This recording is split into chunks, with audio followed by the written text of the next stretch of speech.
नमस्कार. आज केला हलका फुलका खमंग कुरकुरीत पातळ पोह्यांचा चिवडा. पातळ पोह्यांचा चिवडा करण्यासाठी मी इथं 1 किलो पातळ पोहे आणलेले आहेत.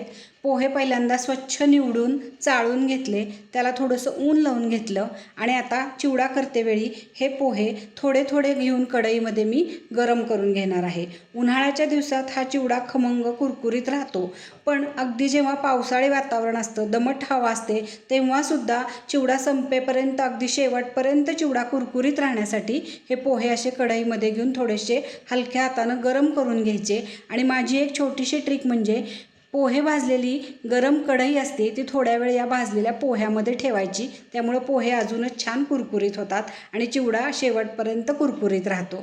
आता माझे पोहे सगळे भाजून झालेले आहेत. आपण आता फोडणी करून घेऊया. इथं कढईमध्ये माझं तेल गरम झालेलं आहे, त्यामध्ये मी शेंगदाणे छान गुलाबी रंगावर तळून घेतले. आता हे तळलेले शेंगदाणे पोह्यावर काढून घेते. त्यानंतर आता भाजके डाळे तळून घेतले, ते सुद्धा छान पोह्यावर काढून घेतलेले आहेत. खोबऱ्याचे पातळ काप केलेले आहेत, ते सुद्धा गुलाबी रंगावर तळून घेतले. चिवडा करण्यासाठी मोठी पाटी किंवा असं छान पसरट भांडं घ्यायचं, म्हणजे हे सगळं मिश्रण सगळं एकत्र करता येतं आणि छान एकसारखं सगळीकडं तिखट मीठ मसाला लागला जातो. आता काजू तळून घेतले, त्यानंतर बेदाणे तळले. आता मिरचीचे तुकडे तळून घेते. मिरचीचे तुकडे शेवटी तळायचे, म्हणजे त्याचा ठसका उठत नाही. आता तेल इथं बऱ्यापैकी गरम झालेलं आहे. मी गॅस बंद करते आणि या तापलेल्या तेलामध्ये एक वाटीभर कढीपत्तासुद्धा छान कुरकुरीत तळून घेतलेला आहे, तोही पोह्यावर काढून घेतला.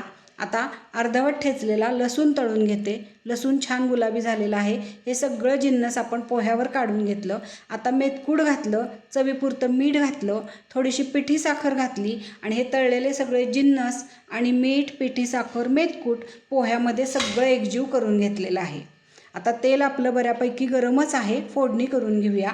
जिरं मोहरी घालून फोडणी करून घेतली. जिरं मोहरी छान तडतडल्यानंतर हिंग घातला, थोडीशी हळद घातली आणि घरीच बनवलेला गरम मसाला म्हणजे धने जिरे पावडर, लवंग, दालचिनी असा हा गरम मसाला तेलामध्ये घालून घेतला.